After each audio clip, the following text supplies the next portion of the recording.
වෙලා ඉස්සරහා ඉන්නවා. දිනකර තමයි අපිට පාර පෙන්වන්නේ මේ අලකොලාරේ ගැඹුරු තැන් නොගැඹුරු තැන් ඊළඟට කිඹුලන් ගැවසෙන තැන් නොගැවසෙන තැන් ඒ වගේ දේවල් පෙන්වන්නේ. ඒ නිසා අපි දැන් සූදානම් වෙන්නේ අලකොලාරෙන් එගොඩ වෙන්න. දිනේක ඉන්නව නේද කට්ටිය?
වනාන්තරයේ ඇතුළට යන්න ඝන අන්ධකාරය තමයි පැතිරෙන්නේ. අපි කියවනේ කුමන ජාතික උද්‍යානය ඇතුලේ සෝබාදහම අතින් වැදගත් වෙනවා වගේම සතා සීපාවුන්ට නිදහස් භූමියක් වෙනවා වගේම ඓතිහාසික අතිනොත් ඉතාමත්ම රමණීය වටිනා භූමි භාගයක් තමයි කුමන ජාතික උද්‍යානයේ පුරාම තියෙන්නේ. මේ තියෙන්නේ ජනවහරයේ සඳහන් වෙන විදිහට පුරාණ විෂ්ණු දේවාලයක නටබුන් විදිහට තමයි පැරැන්නන් මේ විශ්වාස කරන්නේ. මේ ප්‍රදේශයේ ඉන්න අයගේ අදහස වන්නේ මේ පුරාණ විෂ්ණු දේවාලයක නටබුන් කියලා. මේ ටැන් පිට පිහිටා තිබුණු ආකාරයක් තමයි මේ ගල් කණු වලින් අපට විද්‍යාමාන වෙන්නේ. මීට එහා පැත්තේ තියෙනවා පරණ චෛත්‍යයක නටබුන්. අනිත් කාරණාව මේකේ ප්‍රධානම දේ තමයි මේ නටබුන් නම් මේ විදිහට තිබුණාට ප්‍රශ්නයක් නැහැ. හැබැයි කවුරුන් හෝ පව්කාරයන් විසින් මේ නිදන් හැරීම සඳහා හරන ලද මහ විශාල ආවාටයක් මේ විෂ්ණු දේවාලයේ මැද්දේ තියෙනවා. ඉතින් මිනිස්සුන්ගේ ග්‍රහණයට දෙන්නේ නැතුව මිනිස්සුන්ට යන්ට එන්නේ දෙන්නේ නැතුව මේ විදිහට විනාශ කරනවා නම් තවත් මිනිස්සුන්ට මේ රක්ෂිතය ඇතුළත මේ විදිහට එන්නට දුන්නොතින් මීටත් වඩා විනාශයක් වෙයි දෝ කියලා අපිට හිතෙනවා. කොහොම නමුත් මේ දේවල් තිබුණා විදිහටම තිබුණා නම් මීට වඩා සුන්දරයි නේද කියලා ඔබටත් හිතෙනවා ඇති.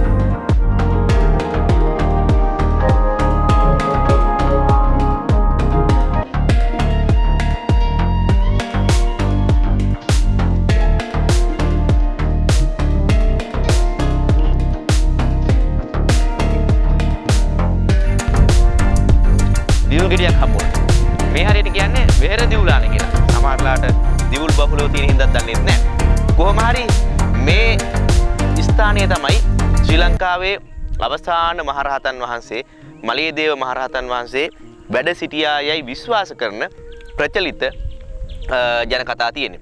කොහොම නමුත් මහරහතන් වහන්සේලා මේ භූමියේ වැඩ වාසය කරා කියන්න තියෙන එකම සාධකය වෙහෙර දිවුලාන විතරක් නෙවෙයි.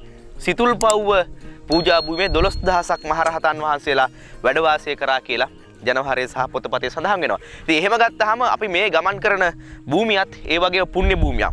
මේ තැන තියෙන්නේ කැබිලිත්තේ ඉඳලා කොටියගල පාරේ අයිනෙම තමයි මේ ගල්තලාව පිහිටලා තියෙන්නේ. ඉතින් හරි අපූර්ව තැනක්. ඉතින් අපිත් එක්ක ආපු අපේ නඩේ මාර්ගෝපදේශ කටයුතු කරන අපේ දිනේකත් ඒ වගේම අපේ වනජීවිකේ සහෝදරයත් අපිට කිව්වා මේ තැන බලාගෙන ගියොත් හොඳයි. මේක අපූර්ව දේවල් බලන්න තියෙනවා. මේක සහ ඉතිහාසයේ වැලි තලාවෙන් වැලිලා ගිහිලා තියෙන තැනක්. මේ තැනත් නිදන් හොරුන්ගේ ග්‍රහණයට ලක් වෙලා ලොකු විනාශයක් වෙලා තියෙන්නේ කියලා. නිකන් හරි මේ තැන බලලා රටට පෙන්නුවොත් ඒක මේ ස්ථානයේ වැඩ සිටි අතිගෞරවනීය පූජනීය මහරහතන් වහන්සේලාටත් ඒ වගේම අපේ ප්‍රෞಢ අභිමානවත් ඉතිහාසයටත් අපි කරන ලොකු වැඩක් වෙයි. ඒ නිසා තමයි අපි මලියදේව මහරහතන් වහන්සේගේ ඉතිහාස කතාවේ එක පරිච්ඡේදයක් දාගෙන මේ වෙහෙර දිවුලානට නගින්නේ.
सामान्य अपनी दक्षिण පියගැට පෙරවල් තරම් සාර්ථක අපූර්ව නිමාවක් මේ පියගැට තුල පෙළ තුල නැහැ.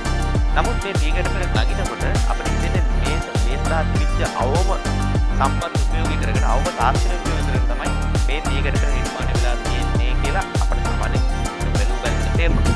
කොහොම නමුත් මේ භූමියේ අනිවාර්යෙන්ම බෞද්ධ සිද්ධාස්ථානයක් පැවති වකට නටබුන්නම් ඕනෑ තරම් තියෙනවා. මේවර මිට නිදන් ඒ වෙහෙර විහාරත් ආරාධනා කරලා නිදාන හොයලා කියලා ඉතින් මොන නිදානයක් මේ වගේ තියෙනවද දන්නේ නැහැ. කොහොම නමුත් මේ භූමිය මේ පූජනීය භූමිය සහ මේ පියගැට පෙළ මේ තියෙන බෞද්ධ උරුමය මම හිතන්නේ මීට කලින් කිසිම මාත් එක පෙන්වන්නට අනාවරණය කරන්න අවස්ථාවක් ලැබෙන්න නැතුව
අරෝහරා.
කතරගම කඳසුළුදුගේ අඩවියේ තවත් හිමිදිරි උදෑසනක ආරම්භයක් මේ විදියට සිද්ධ වුණා.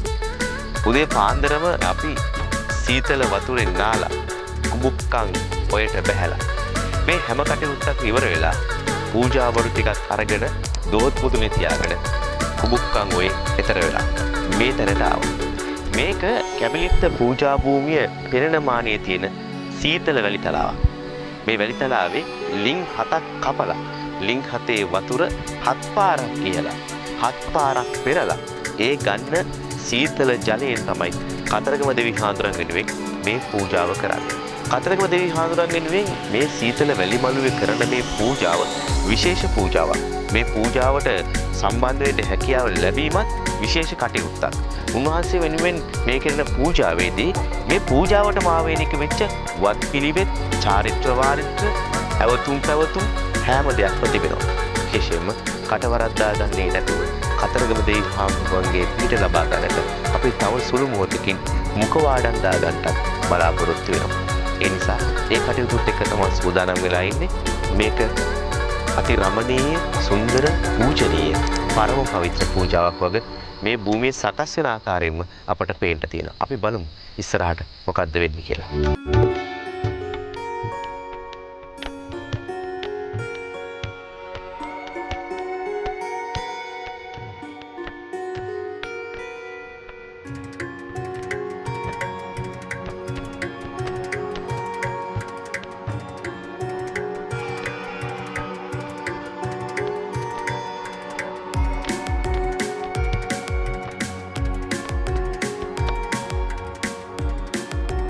උතුම් පෙරෑති කතරගම දෙවි හාමුදුරුවනේ අප කෙරෙහි අනුකම්පා කර යම් කිසි අඩුවක් පාඩුවක් දැන වැරද්දක් නොදැන වැරද්දක් කිල්ලක් පිළුටක් මේ පූජා කටයුතු වලත් මේ කරනුනා වූ අපේ පිරිවරදිය දෙන්නා තියෙනවා නම් සිය දාස් වාරයකට සමා වෙලා ස්වාමීජි පටිපන්නෝ භගවතෝ සාවකෝ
අසක අතිපති ඉවසන එවියනි ලොවට අධිපති අයුර වාහනං පංච සුවනං සිහං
වලසුන්ගෙන් සහ කොටියන්ගෙන් කරදර බාධා සිද්ධ වෙච්ච අවස්ථා ඕනෑ තරම් තියෙනවා කියලා මේ භූමියේ අපිට හමු හුඟක් අය කියනවා. ඒ නිසා මේ භූමියට ආවාට ගියාට එන්නට බැරි එහෙම නැත්නම් මේ භූමිය වන්දනාමාන කරනවා නම් යම්කිසි පාරමිතාවක් පිරිය යුතු භූමියක් වගේ අපිට හොඳ ආකාරවම පැහැදිලි වෙනවා. එවන් ප්‍රෞಢ අභිමානවත් පූජනීය භූමියක් තමයි මේ කැබිලිත්ත.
කතරගම කඳසුරුදුම් බැහැ දකින්න අපි කැබිලිත්තට ආවේ දැන් දින කීපයකට ඉස්සෙල්ලා. අපේ වන්දනා ගමන අවසන් කරලා අපි ආයේ දම්බිම් බලා පිටත් වෙන්නයි සූදානම් වන්නේ. කතරගම දෙවි හාමුදුරුවනේ ඔබ වහන්සේ දිවසින් මේ ලොව බලා වදාරලා සතහට පිහිට වෙනවා හා සමානව මේ සමාජය සුන්දර කරන්නට, සුන්දර මිනිසුන් බිහි කරන්නට, සමාජය පිරිසිදු කරන්නට ඔබ වහන්සේගේ දිව්‍ය අනුගුණ ආඥානුභාවයට හැකි වේවා සැලසේවා. සියලු දෙනාට කතරගම දෙවි හාමුදුරුවන්ගේ පිහිටයි.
කතරගම දෙවි හාමුදුරුවන්ගේ පිහිටෙන් උන්වහන්සේගේ අඩවියෙන් නික්මිලා වනගත අඩවියෙන් නික්මිලා අපි මහපාරකට ආවා. මහපාරක් කිව්වට අපි තාම තාරපාරක නෙමෙයි ඉන්නේ. ගුරුපාරක තුම්මන් හන්දියක් ගාව.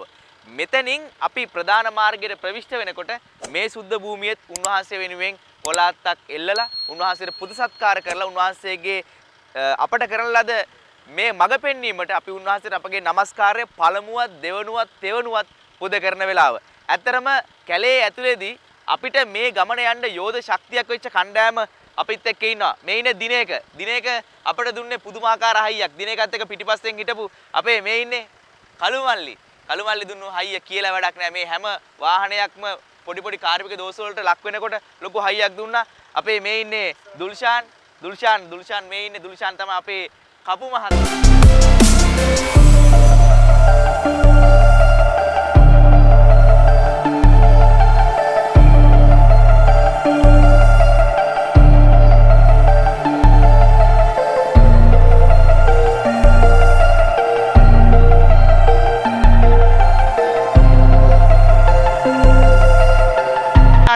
හතරකම දෙවි හාමුදුරුවන්ගේ පිටයි.